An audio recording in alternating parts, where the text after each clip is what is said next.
Kinben Book 6, Chapter 86. Napaseryoso na nga lang ang mga players ng Pampanga nang makita nila ang kanilang ace player na duguan ng kabilang bahagi ng mata. Makikita nga rin ang kaagad na pag-aalala ni Coach Miranda sa anak niya at kasunod nga ng pagtawag ng mga referee ng official timeout ay ang pagpunta ng mga medics para kay Parcon. Napatigil nga ng pangyayaring iyon ang hype na dala ng laro. Naging tanong tuloy ng marami ay kung makakalaro pa ba raw kaya si Mark Parcon pagkatapos nito? May natitira na nga lamang na 4 na minuto at 50 segundo sa game at kung score ang pagbabasehan ay nasa Pampanga ang momentum kaso kalapan ng kalaban nila na ginagawang posible ang mga comebacks sa 3 nilang naunang mga laro. Tahimik na nga lang na lumayo ang mga players ng Kalapan sa pinapaligirang si Mark Parcon na agad na binigyan ng paunang lunas ng mga medics para tumigil ang paglabas ng dugo mula sa cut na nakuha nito sa may noo. Na-check nga rin ang replay ng nangyari at nakitang natamaan ng bola ang bahaging iyon. Iyon ay dahil sa lakas at pagbulusok nito mula sa dunk ni Magbuo. Pahaging lang ang naging tama nito at iyon ang nagresulta upang guhitan nito ang noo ni Parcon. Ilang sandali pa nga ay makikitang nasa bench na si Parcon at may benda sa noo. Makikita nga tinatanong ng kanilang coach kung pwede pa ba raw itong maglaro at napatingin nga rin si Mark sa mga medics para sa sasabihin ng mga ito. Naroon na nga rin sa bench ng Pampanga ang kanilang team doctor at para rito ay pwede pa naman daw maglaro si Mark dahil ang naging tama naman nito ay hindi direktang tumama sa mukha nito ang bola. Magkaganoon man, nang tingnan nila si Mark ay wala naman daw itong nararamdamang hindi maganda sa kanyang vision. Parang nasugatan lang daw siya, iyong sugat na parang aksidente lamang. Makalipas nga ang ilang diskusyonan ay makikita na nga si Parcon na tumayo na muli. Nagtatalon ito at sinalubong kaagad ito ng malakas na cheer ng mga fans nila. Doon na nga rin dumagundong ang buong venue dahil itinaas nito ang kanyang mga kamay. Sila Sir na nga ay napaseryoso na lang. Nakita kasi niya ang nangyari, lalo na ang dunk ni Magbuo kanina. Nakita rin niya ang unang reaksyon ni Mark at marahan siyang napakuyom dahil napakabihira niyang makitang ganito ito. Nang magpatuloy na nga ang laro ay pasimple siyang napasulyap sa kabilang side ng court na kung saan ay naroon na nga ang mga players ng Kalapan na papasok na sa loob. Seryoso nga niyang pinagmasdan ng sentro na si Marlon Magbuo. Maganda ang performance niya sa nakalipas na 3 laro nila. Pero hindi ko siya makitaan ng level na kagaya noong mga best centers dito sa liga. Pero bigla ko nga ring naalala na siya rin ang reason kung bakit na-injured si De Ocampo noong unang game ng mga ito. Wika nga sa sarili nila Serna na naghahanda na para sa inbounding nila. Ibig sabihin, hindi kami kailangan mag-based sa infos na nakuha ko. Ito ang palaging sumisira sa game plans ko kapag natatalo kami. Ang willpower ng player. Ang bigla na lang nilang paghusay, ang hindi inaasahang performance na hindi makikita sa mga nakaraang games. Dagdag pa nga niya sa kanyang sarili. Ngayon nga ay nasa loob na rin muli si Mendez at makikitang kalmado pa rin ito, isang bagay na talagang hindi rin niya gusto rito dahil sinisira nito ang mga plano nila. Kuya Mark, kaya mo ba? Tanong pa nga ni Benji kay Parcon na sumabay sa kanya. Makikita nga na tila may maliit na pag-aalala sa mga mata ito. Okay lang, pero pakiramdam ko, hindi lang si Mendez ang dapat nating tutukan. Sigurado ako, mapanganib ang sentro nila. Seryosong winika ni Mark Parcon at sila Sir na naman ay napatango. Kung ganoon, kailangan ang isang iyon ay mabigyan natin ng foul habang nasa gitna pa ang quarter. Mahinang wika nga nila Serna at sa pagdating niya sa side nila ay agad niyang itinaas ang kanyang mga kamay. Sumenya siya at nang makita ito ng kanyang mga kakampi ay agad na nga silang kumilos. Napaseryoso naman ang team ng Kalapan City. Si Ricky nga nakaharap sila Serna ay mabilis na inobserbahan ang kanyang mga kasamahan at kalaban. Kumalat sina Olis at Parcon at sina Punsala na Thompson naman ay makikitang bukas sa ilalim na kung saan ay naroon din sina Lee at Magbuo. Si Ricky nga ay agad ng dumepensa kaso bigla itong lumayo at ipinasa ang bola kay Mark Parcon na agad na hinarapan si Ibanez. Napahanda kaagad si Carlo at sa paggalaw ni Parcon pa kanan ay dito na nga makikita ang screen ni Punsalan. Ang crowd nga ay nag-cheer para kay Mark at sa pagdiretso niya sa basket ay bumigla siya ng hinto na naging dahilan upang si Lee ay mapalampas ng bahagya. Makikita naman nga si Thompson na kaagad na sinandalan si Magbuo sa may hindi kalayuan. Habang nagaganap nga iyon ay makikita naman ang pagseryoso ni Coach Isaiah dahil mukhang si Marlon ang target ng kalaban. Dalawa na ang fouls nito at dahil inside plays ang lakas ng Pampanga ay parang nagiging threat daw ito sa kanila. Dito na nga ipinasa ni Mark ang bola kay Thompson. Dito na nga rin napahanda si Marlon at gumamit na nga ng pwersa ang nasa kanyang unahan. Isang mabigat at malakas na pag-atras ang ginawa nito. Si Marlon naman ay nakita na si Parcon na nilampasan si Lee at makikita naman si Carlo na napatakbo para sa help defense. Nang palapit na nga ito ay siya naman bigla ang pagpihit ni Thompson at dito na nga ito tumalo na agad na ikinaseryoso ni Marlon dahil may pasimpleng tulak ito sa pagharap nito. Agad nga siyang tumingin sa tatalo ng si Thompson at dito na nga siya marahang ngumiti dahil hindi niya tinalon ang fake nito. Napaseryoso na nga lang si Thompson dahil sa nangyari kung kaya bigla na lang niyang ibinato ang bola papunta sa ere. Mula nga sa likuran ni Magbuo ay naroon na sa ere si Parcon. Sinambot nga ng palad nito ang bola pero si Marlon ay tumalo ng paharap dito. Tingnan natin kung mapipigilan mo ako ngayon. Sabi nga ni Parcon na biglang iniiwas ang bola mula kay Magbuo. Isang reverse layup nga ang kanyang ginawa at nang pababa na ang mga kamay ni Magbuo sa kanya ay nabigla na lang siya nang mahawi nito sa likuran ang bolang kanyang pinakawalan. Isang block kay Parcon ang nagawa ni Magbuo at ang bola nga ay dumiretso sa labas ng court sa kanilang paglapag. Nang mga oras nga rin iyon ay makikita na lang ang pagkuyom ni Parcon dahil sa nangyari. Si Marlon naman ay pinagmasdan lang siya at dahan-dahang napangiti na tila nagbigay ng hindi magandang datingan dito para kay Parcon. Humanda ka. Mukhang mayabang ka rin pala.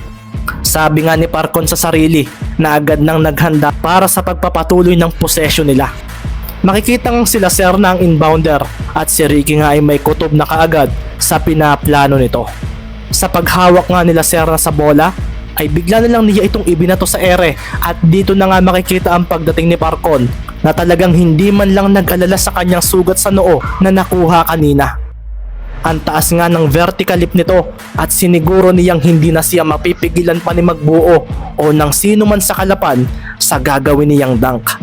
Si Magbuo naman ay mabilis sa tumalon at dito na nga makikita ang pagdidilim ng paningin nito dahil naiiwas ni Parcon ang bola mula sa kanyang mga kamay. Napatayo na nga lang ang mga manonood at dito na nga rin maririnig ang silbato ng referee matapos ang posterized dunk na iyon ni Parcon sa sentro ng Calapan City. Tumaas kaagad ang angas ni Parcon nang magtagumpay na siya roon at nang tumingin siya kay Magbuo na nabigyan pa siya ng foul ay makikita na lang ang tila wala lang na ekspresyon nito. Masaya ka na ba? Mahinang winika ni Magbuo at si Parcon ay napalunok na lang bigla nang mapatingin dito. Hindi na natin papalabasin si Marlon. Kung mapafoul out siya, iyon na yon. Sabi nga ni Coach Isaiah na makikita ang kakalmahan sa mga mata ng oras na iyon. Lamang ang kalaban pero may pakaramdam siya na hindi pa tapos ang laban. Pinagdaanan na natin ang mga ganitong senaryo na lamang ang kalaban. At sino ba ang nananalo sa huli? Dagdag pa nga niya at dito na nga makikita ang pagtayo ng mga players niya dahil oras na raw para mag-cheer. 100-91 nga ang score at sumablay ang free throw ni Parcon na ikinaseryoso ni Coach Miranda. Ang rebound naman ay nakuha ni Marlon Magbuo at sa pagharap niya ay nabigla na lang si Mendez dahil naroon na sila Serna. Inagaw nga nito ang bola mula sa sentro ng Calapan at iyon na nagbigay ng malakas na cheer sa mga taga Pampanga. Lumayo kaagad sila Serna at napangiti siya nang pagmasdan si Magbuo na pasimple lang siyang tiningnan. Tama iyan, huwag kayong magmadali. Sabi naman ni Coach Miranda sa sarili ng mga oras na iyon. Makikita nga rin na napatingin siya sa oras. Si Ricky naman ay agad na hinarangan sila Serna at alam na niya ang pinaplano nito. Inuubos na raw ng paunti-unti na mga ito ang oras at sa pag-abante nga niya para maistilan ito ay napangiti naman sila Serna na biglang ipinasa ang bola sa likuran ni Ricky. Si Punsalan ang napasahan noon na biglang ipinasa rin agad ang bola kay Thompson. Sa paghawak naman ng big man ng Pampanga sa bola ay bigla niyang iginalaw ang kanyang katawan habang nakatalikod kay Magbuo. Isang mabilis na spin move papunta sa basket ang ginawa niya at sa pagsabay ni Magbuo ay binigla niya ito ng hinto at pagbalik sa dati niyang pwesto. Isang malapit ang jump shot nga ang kanyang ginawa na nagmintis naman dahil nasabayan pa rin siya ni Magbuo. Damn, this center is so annoying. Nasabi na nga lang ni Thompson at sa pagtingin niya sa bola ay doon na nga lumitaw si Mark Parcon na nagdidilim ang paningin. Si Ricky naman at Maki ay kumaripas ng takbo papunta sa side nila dahil hindi pa rin si Parcon ang nakasambot ng bola ng mga oras na iyon. Si Coach Miranda naman ay napakuyom dahil si Magbuo ang nakakuha ng rebound. Sa paglapag naman ni Parcon ay agad niyang hinarangan ito para mabawi ang bola. Kaso nang dumikit siya rito ay doon na siya napaatras dahil sa lakas na ibinigay nito sa paggalaw. Ibinato na nga ni Marlon ang bola papunta kay Mendez pero napaseryoso na lang ang mga players ng Kalapan nang lumitaw sila Serna at siya ang sumambot nito.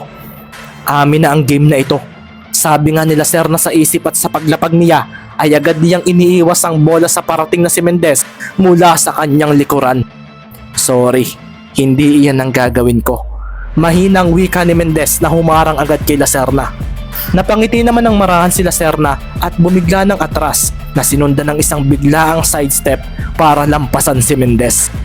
Umalingaw-ngaw na nga lang ang tunog ng natapik na bola at si Lacerna ay napaseryoso nang mahuli ni Mendez ang galaw niya.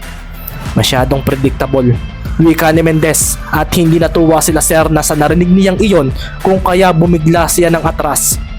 Kaso wala ron si Mendez. Hindi pala ito umabante bagkus ay nasa pwesto pa rin ito. Napakuyom na nga lang sila Serna at muling bumalik. Kaso doon na siya nilampasan ni Mendez. At si Parcon nga na paparating ay napakuyom na lang dahil nakita niyang pinaglalaruan ng kalaban si Benji. Isang crossover nga ang ginawa ni Mendez kay Lacerna. Sa pagdiretso ni Mendez ay siya naman paglampas ni Parcon na makikita ang seryosong aura. Hinarapan niya si Mendez at ipinamalas ang kanyang madikit na depensa rito. Napaatras naman si Mendez at makikita sa mukha ang pag-aalala. Mula naman sa likuran ay makikita ang pagdating nila Serna at dito na nga nagkatinginan ng Pampanga tandem. Dahil si Mendez ay biglang ipinasa ang bola sa nasa hindi kalayuan na si Ibanez. Hinarangan ito nila Serna at makikita naman ang ngisi ni Parcon kaso ang bola ay tumalbog bigla. At bumigla na lang si Mendez ng sidestep sa harapan ng kanyang bantay na ace player ng Pampanga. Isang fake pass ang kinagat nila Serna at kasunod nito ay ang crossover ni Mendez kay Parcon na naiwan kaagad dahil sa pangyayaring iyon. Dumiretso kaagad si Mendez sa basket at sa pagtalo niya ay siya naman pagdating ni Olis na buong lakas na hinampas ang hangin. Ang bola kasi ay bigla niyang iniiwas at dito na nga rin ito bumangga sa kanya na nagpaseryoso sa mga manonood dahil isa pa ngang reverse layup ang napakawalan niya. Sumilbato ang referee sa pagbagsak ni Olis at Mendez. Kasunod nga noon ay ang pagpasok ng bola sa basket na nagpatahimik sa Pampanga crowd. Basket counted! Bulalas ng referee at pagkatapos noon ay napangiti na lang si Mendez nang itayo siya ni Maki Romero.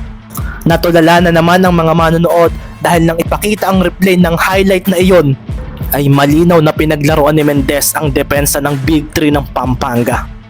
Nakikita nga ang gigil ni Coach Miranda dahil sa nasaksihan niya. Napasigaw nga siya sa kanya mga players. Ano ba ang ginagawa ninyo? 5'6" lang iyan pero hinahayaan ninyong paglaruan kayo. Napangiti na nga lang ng marahan si Coach Isaiah nang marinig iyon. Ang bonus shot nga ni Mendez ay magaganap na at napaseryoso na nga lang ang mga players ng Pampanga nang magmintis iyon. Sinadya niya. Sabi nga nila Serna sa sarili na napasigaw bigla. Rebound agad!